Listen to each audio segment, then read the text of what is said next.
Good Tuesday morning. Thanks for joining us on Kare 11 News Now. I'm Alicia Lewis. We've been following breaking news right now near Fargo, where people are waking up to some serious damage after a suspected tornado tore through the Detroit Lakes area. Our Megan McPherson has been following this overnight and has brand new details for us this morning. Good morning. So I just received this photo about an hour ago from Kimberly. You can see in that photo that there's a boat dock there that was torn off and it was floating upside down in the water. So this is where we're seeing the most damage, just north of the Detroit Lake area, west of the Floyd Lake area here, right by Highway 59. That's just over 3 hours north of the Twin Cities. I want you to take a listen to this message posted by the Floyd Shores Association. We are just after the storm here, and it's not good. Over on where I live on Mud, not much damage, but over by Oakland Beach, that general region, over on the public access road, lots of damage. We're feeling after this quite a bit of damage. Right now, we know that at least 2 people were taken to the hospital, according to the sheriff's office. Now, in this new video from overnight, you can see that first responders were moving through a hard-hit neighborhood with several homes appearing to have significant damage. You can also see in that video debris scattered everywhere. There's snapped trees, windows blown out, and I think I even saw some power lines down. And there's also a building there that appears to have part of its roof ripped off. Now, in this video taken by electrical crews in the area, same story, uprooted trees, some even blocking the road. Right now, companies are out trying to restore power in Becker County. About 2,000 people still in the dark this morning. Detroit Lakes Public Utility says these more complex restoration efforts in these harder hit areas could take several hours to complete. We'll let you know if there's any updates on that front. If you do live in or near this Detroit Lakes area, the sheriff's office did ask people just a few hours ago to avoid areas with storm damage so that those utility crews and first responders can continue their work. I'll also be sure to share any new details from emergency officials as they become available throughout the morning. Back to you. Definitely a lot to clean up, Megan. Thanks so much. We have updates right now on 2 shootings we've been following. First, the scene out of Minneapolis, right next to Greenbelt's bottling building on 13th Avenue Northeast. Police tell us a 17-year-old boy was found shot at around 2:30 a.m., but is expected to be okay. Soon after, 3 men arrived at HCMC, also with gunshot wounds. They believe the 4 are connected. So far, no arrests have been made. Right now, police are searching for the shooter who killed a 16-year-old boy in Brooklyn Park. This is video of the scene from Sunday night near Hartkopf Park on Florida Avenue North. Police tell us first responders tried to help the teenager, but it was too late. Right now, it's still not clear what led up to the shooting. Neighbors in the area say that they saw groups of teenagers launching fireworks in the park on that night. We, of course, will continue to update you as soon as we learn anything new. Well, tonight, Falcon Heights will honor Philando Castile, 10 years after he was shot and killed by a police officer. Just hours ago, hundreds of people gathered at the site of the shooting for a candlelight vigil. Our Audrey Russo's in Falcon Heights with more. Tonight's Unity Barbecue is part of a 2-day remembrance of Philando Castile that the city does every year. Now, July 6th is known as Restoration Day, and that's when people are encouraged to take personal action. Reach out to somebody that you don't know who's different from you and get to know them. Then July 7th is the Unity Barbecue that's happening tonight, and that is designed to bring people together. It's been 10 years, 10 long years. It seems like it was just yesterday. Philando was just a wonderful person. He was a great spirit. He was just an all-around nice guy that loved his job. That was Philando Castile's mother, Valerie, who spoke with us at a vigil held last night. She reached a wrongful death settlement with the city of St. Anthony after Castile's death at the hands of a police officer. Now, the officer in that case was acquitted. Castile now is remembered not just by his family, but by the St. Paul school community. He worked for many years in the cafeterias, often helping kids who couldn't afford lunch. Now, tonight's Unity Barbecue is for adults and children alike. There's going to be food, music, entertainment, games, all free of charge. And again, that starts at 5:30 tonight. Back to you.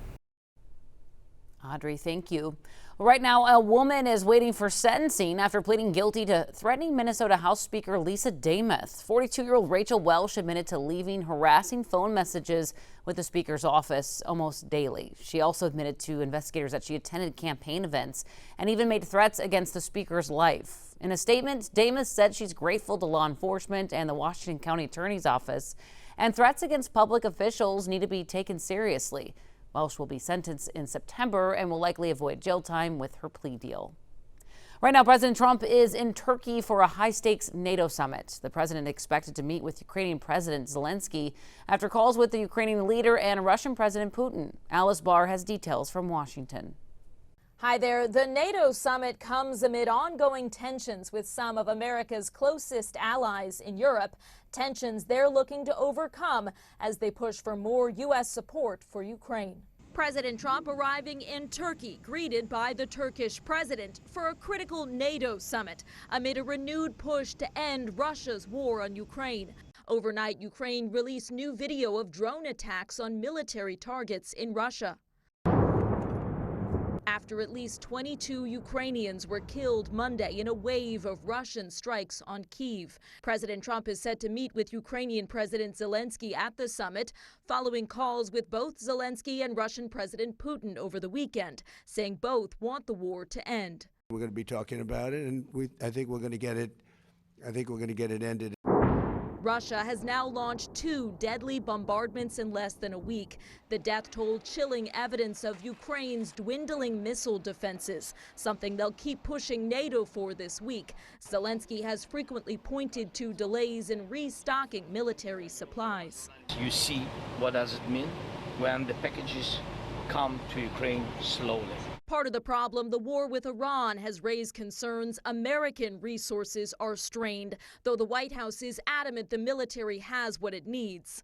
That conflict also testing President Trump's relationship with NATO's European allies, who he slammed for not doing enough to back the U.S. against Iran, and is again pressuring to boost their defense spending, something European officials insist they've done, hoping now for new U.S. commitments on Ukraine, with tensions high.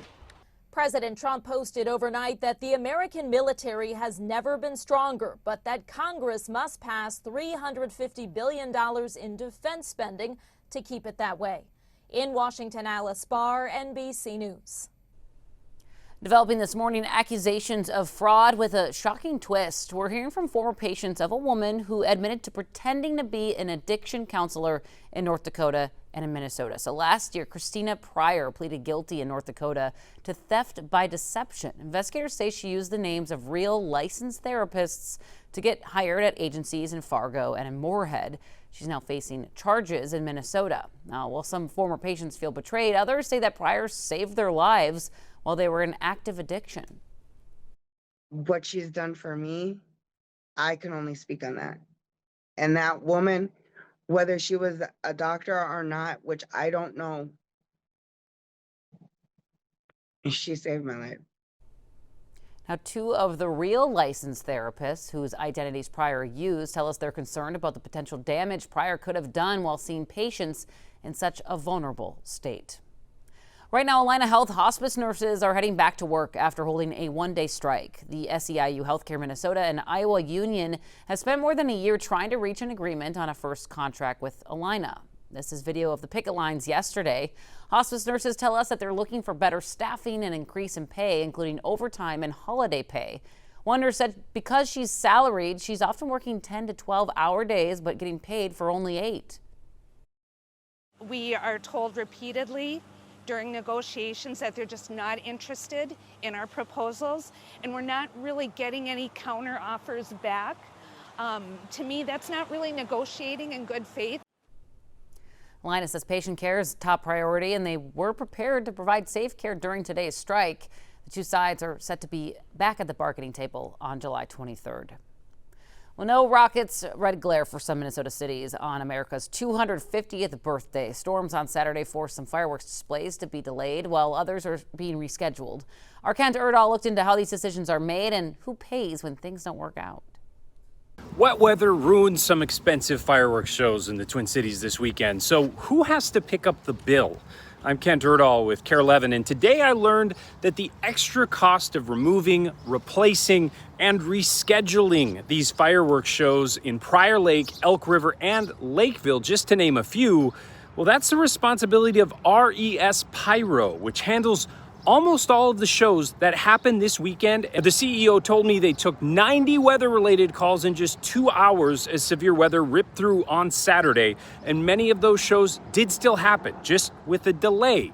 But in those other cases, a third or more of the fireworks were damaged with rain and wind, and they agreed to handle all of that. Of course, weather is priced into their work, but this weekend was still very costly. They haven't figured out the math quite yet, but on Saturday in Prior Lake alone, they had crews working around the clock to remove the damaged fireworks and get the show ready for Sunday, which they did without a hitch.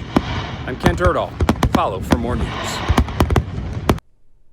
Well, hey, if you're traveling through Chicago anytime soon, you got to hear this. United Airlines is testing a new program that could allow you to get some extra beauty sleep. The airline's piloting something called Twilight Bag Drop at Chicago's O'Hare Airport. It allows some passengers to check their bags curbside the night before they fly out. United says so far they've gotten overwhelmingly positive feedback from passengers.